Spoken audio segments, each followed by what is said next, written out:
गजाननं भूतगणादिसेवितं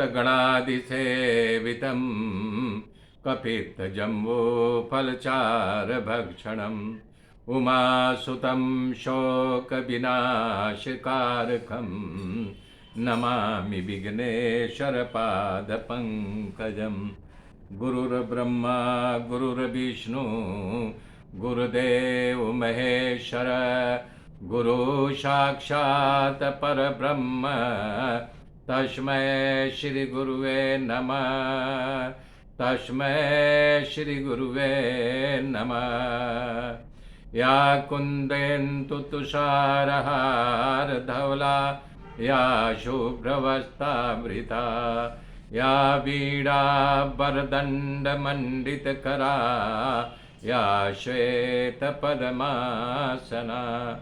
या ब्रह्माच्युतशङ्कर पवित्रभिर्त देवै सदा वन्दिता।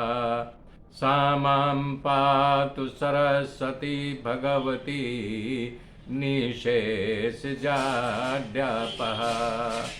हरिः हरिः ओम्। नारायण नारायण नारायण ओम्। नारायण नारायण नारायण ओम्। श्रीमन्नारायण नारायण नारायण ओम्। नारायण नारायण नारायण ओम्। कल सनत कुमारों ने बताया था महात्म के बारे में। वो बोल रहे हैं कि श्राद्धे प्रयुक्तम पितृतिथि माहवे नित्यम सुपाठात पुनर्भवम च। श्राद्ध के समय में ये भागवत की कथा अवश्य सुननी चाहिए। श्राद्ध मास जो है पितरों के लिए है। इसमें सुनने से पितरों का तरण तारण होता है। लोग श्राद्ध को बोलते हैं नहीं कोई काम नहीं करो, तो ये भागवत की बात बताई जा रही है कि ये पवित्र नहीं है, सबसे बड़ा पवित्र है। इसमें जो भागवत का पाठ करता है पितरों की तुरंत तारण होता है। सनकादि मुनियों ने महात्म के अंतिम अध्याय में सप्ताह श्रवण की विधि बताई है। कह रहे हैं सबसे पहले जो है तिथि महीना तय करना चाहिए। आषाढ़ माह से लेकर के माघसर यानी अगहन तक महीने तक ये श्रोता जन के इसको पुण्य की प्राप्ति होती है। तब बता रहे हैं कि पत्र भेजना चाहिए। कैसे पत्र भेजना चाहिए बता रहे हैं। सत्ताम समाजो भविता सप्तरातम सुदुर्लभ अपूर्व रस रूपय व कथा छात्र भविष्यति। बोल रहे हे महान भाव, यहाँ पर 7 दिन तक विद्वानों विरक्तों और संत का समाज इकट्ठा होगा। वैष्णव भी आएंगे, कीर्तनकार भी आएंगे। इसमें सत्पुरुषों का समागम होगा। ये अपूर्व रस पर श्रीमद् भागवत की कथा होगी। आप सब भागवत के कथा रसिक हो, इसलिए अवश्य पधारना। जो आपके पास समय न हो तो एक दिन के लिए पधारना अवश्य, क्योंकि यहाँ एक क्षण भी दुर्लभ है। इस प्रकार पत्रिका तैयार करके सबकी रहने की व्यवस्था करनी चाहिए। तीर्थे वापी वने वापी गृहे वा श्रवणम मतम विशाला वसुदायत्त कर्तव्यम तत्कथा स्थलम। कथा के स्थल के लिए बता रहे हैं कि ज़्यादा जगह होनी चाहिए और जो जिसको बुलाओ उसको रहने खाने की व्यवस्था भी होनी चाहिए, जहाँ सब बैठ सके, खा सके, आराम कर सके। और जो कथा कर रहा है कथाकार को कहना होना चाहिए। उसको बता रहे हैं विरक्तो वैष्णव विप्रो वेद शास्त्र विशुद्धीकृत दृष्टांत कुशलो धीरो भक्ता कयोतिथि स्पृहा। बता रहे हैं कि जो कथाकार जो कथा कहता है वो कैसा होना चाहिए। बोल रहे हैं कि वो विरक्त होना चाहिए। दूसरा भगवान विष्णु का भक्त होना चाहिए। और दृष्टांत कुशल मतलब जो समझाने में दृष्टांत दे करके समझाए। और ये कथा विप्र केवल ब्राह्मण को ही करना चाहिए। और बता रहे हैं कि धीर होना चाहिए। धीर के अलावा निष्पीह लोलुपता नहीं होना चाहिए, कामुकता नहीं होना चाहिए, कि यानी किसी प्रकार का लंपटता नहीं होने चाहिए। और अनेक धर्मों के चक्कर में फंसा हुआ स्त्री लंपट पाखंडी वक्ता कभी नहीं पसंद करना चाहिए। वक्ता के पास एक विद्वान ऐसा होना चाहिए, बता रहे हैं, जो 18,000 श्लोक इसमें है उसको शुद्ध शुद्ध 7 दिन में पढ़ सके। तो वक्ता का नियम जो है, विघ्न न आने के लिए गणपति आदि का, सरस्वती माता का, विष्णु भगवान का, अपने गुरुजन का, सबका पूजन करके तब कथा करना चाहिए। और जो कथा सुनता है, जो कथा का आयोजन, जो मेन यजमान है, मेन, तो उसके बारे में बता रहे हैं, 7 दिन तक ब्रह्मचर्य व्रत का पालन करे और भूमि पर शयन करे, पत्रावली में खाना खाए और दूषित अन्न न खाए। बोल रहे हैं काम, क्रोध, लोभ, दंभ, माया, मत्सर, मोह, द्वेष का त्याग करना चाहिए। 7 दिनों तक किसी से झगड़ा भी नहीं करना चाहिए और अभिमान नहीं करना चाहिए, न तो दिखावा करना चाहिए। वेद, वैष्णव, ब्राह्मण, अपना गुरु, राजा और सत्पुरुषों की निंदा नहीं करना चाहिए। बता रहे हैं कथा के अंत में हवन करना चाहिए। दशम स्कंद का जितने श्लोक हैं सबका, उनका या गायत्री मंत्र का उच्चारण करके हवन करना चाहिए और ब्राह्मण को दान देना चाहिए। अथवा यदि हवन नहीं कर सकते, हवन की सामग्री ब्राह्मण को देना चाहिए, दान करना चाहिए। आगे बता रहे हैं अगर शक्ति हो तो 3 तोला सोने का सिंहासन बना करके उसमें श्रीमद् भागवत के पुस्तक को स्थापित करके ऐसे को दान देना चाहिए जो वाकई अधिकारी हो, या जो कथा कर रहा है उसको देना चाहिए। सनकादि ने कहा, नारद अब बताओ तुम लोग क्या सुनना चाहते हो। ये बात चल रही थी, तभी वहाँ जो है सुखदेव जी उपस्थित हो गए। उनके मुंह से भागवत निकल रही थी, धीरे धीरे चलते आ रहे थे। उनको देख करके पूरा समाज उठ खड़ा हो गया, उनको ऊंचे सिंहासन पर बैठाया। तब जो बोल रहे हैं कि जब बैठ गए तब सुखदेव जी कह रहे हैं, भागवत कल्प वृक्ष का पका हुआ फल है। फिर दूसरा बोल रहे हैं, ये रस में अमृत भरा है। फिर बोल रहे हैं, ये कथा केवल पृथ्वी पर ही है। भगवान व्यास जी ने इस कथा को लिखा है, इसकी रचना की है। इसमें निष्काम धर्म की ही व्याख्या है। इसका श्रवण तीनों तापों को मिटा देता है। श्रीमद् भागवत पुराणों का तिलक है। भागवत वैष्णव का धन है। इसमें भक्ति, वैराग्य को और ज्ञान को प्रकाशित करता है। ये भागवत की कथा बता रहे हैं कि आगे सुखदेव जी कह रहे थे, तभी अब चमत्कार ऐसा हो गया, भगवान भी वहाँ प्रकट हो गए। उनके साथ प्रहलाद, बलिराजा, उद्धव, अर्जुन आदि वहाँ पर प्रकट हो गए। भगवान ने आसन किया, उसके सामने मंडली बैठ गई, कीर्तन करने लगी। लिखा गया है भागवत में, प्रहलाद भजन करने में खूब चपल और फुर्तीले थे, इसलिए उन्होंने करताल ले ली। उद्धव कांसा की झांझ ले ली। बीड़ा नारद जी बजाने लगे। संगीत के जानकार अर्जुन, जिनको संगीत शास्त्र का ज्ञान था, वो गाने लगे। सनकाद बीच बीच में जय हो जय हो जय हो ऐसा उद्घोष करने लगे। भक्ति, ज्ञान, वैरांग अपने अंगों को तोड़ मरोड़ करके, भाव भंगिमा करके नाचने लगे। इस प्रकार से बता रहे हैं, सूत जी कह रहे हैं, भगवान कीर्तन करने लगे। कीर्तन क्या कर रहे थे? श्रीमन्नारायण नारायण हरि हरि, श्रीमन्नारायण नारायण हरि हरि, हे श्रीमन्नारायण नारायण हरि हरि, श्रीमन्नारायण नारायण हरि हरि।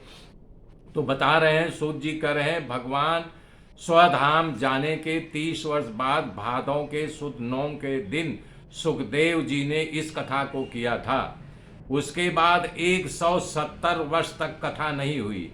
फिर बता रहे हैं कि कली के 200 साल के बाद आषाढ़ सुदी नौम को गोकर्ण ने धुंधकारी को सुनाया था। उसके बाद 30 वर्ष तक, यानी 230 वो जो लो 230 साल बाद कार्तिक शुद्ध नौम के दिन सनकादि ने नारद जी को सुनाया। जो अभी हमने महात्म्य सुनाया, ये जो है सनकादि ने नारद को सुनाया। अब मेरे मित्रों, आज से भागवत का पहला स्कंद की शुरुआत हो रही है। तो शुरुआत होने से पहले जरा एक बार भगवान के नाम का फिर उच्चारण कर ले। श्रीमन नारायण नारायण हरि हरि, श्रीमन नारायण नारायण हरि हरि, श्रीमन नारायण नारायण हरि हरि, हे श्रीमन नारायण नारायण हरि हरि, श्रीमन नारायण नारायण हरि हरि। ये पहला स्कंद जो है अधिकार लीला दिया गया है। अधिकार लीला मतलब उसी को अधिकार मिला है जो कथा सुनने का अधिकारी होता है। श्रीमद् भागवत के प्रथम स्कंद में 19वें अध्याय में वक्ता और श्रोता धर्म का नियम बताया गया है।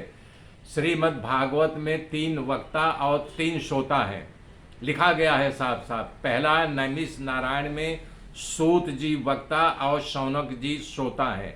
यानी सूत जी शौनक ने प्रार्थना किया था नैमिष नारायण में, हमें भगवान की कथा सुनने का, मैं आदी हूँ, नहीं सुनता तो मेरा कान दुखने लगता है। तब सूत जी ने कथा सुनाया था। दूसरा साम्यक आश्रम में देवर्षि नारद वक्ता हैं और व्यास जी श्रोता हैं कि तब उन्होंने रचना किया था। जब नारद ने पूरी कथा भगवान की सुनाई थी तब व्यास जी ने कथा लिखना शुरू किया था।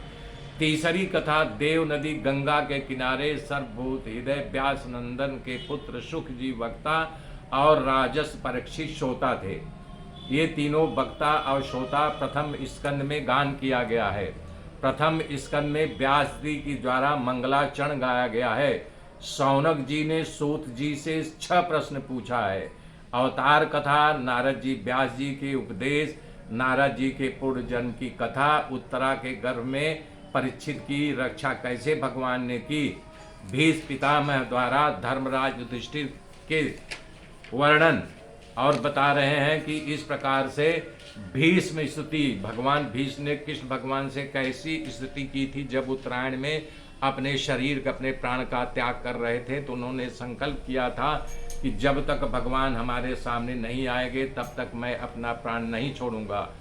धृतराष्ट्र और गंधारी का हिमालय पर जाना, पांडवों का स्वर्गारोहण, धर्म और पृथ्वी को पीड़ा, कलिकाल आ गया था इसलिए धर्म और पृथ्वी गाय और बैल बन करके तब वो कलिकाल उनको डंडे से मार रहा था। तब परीक्षित उस समय उसको प्रताड़ना देना चाह रहे थे। तो अपना राज्य कहाँ कहाँ करूं, राजा परीक्षित से मांगा था।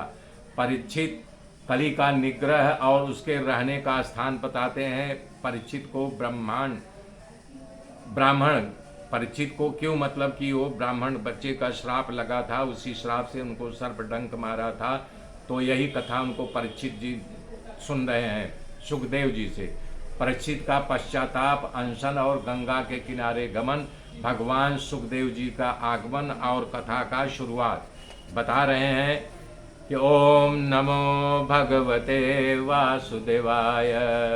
मंगलाचरण यहाँ से शुरू कर रहे हैं। व्यास जी ने लिखा है जनमंधास्य यतो याति तर्त स्वार्थेष्विज्ञ स्वराट, तेने ब्रह्म हृदा च आदि कवये मोयन्ति यत्य सूर्य तेजो वारिमृदां यथा विनिमयो पतति सगो मृषा, धाम्ना स्वेन सदा निरस्तकुहकं सत्यं परम धीमहि। श्रीमद् भागवत जी की कथा के प्रारंभ पहला अध्याय में 3 श्लोक का मंगलाचरण लिखा गया है। मंगलाचरण के बिना कार्य शुरू करो तो मंगल नहीं होता है।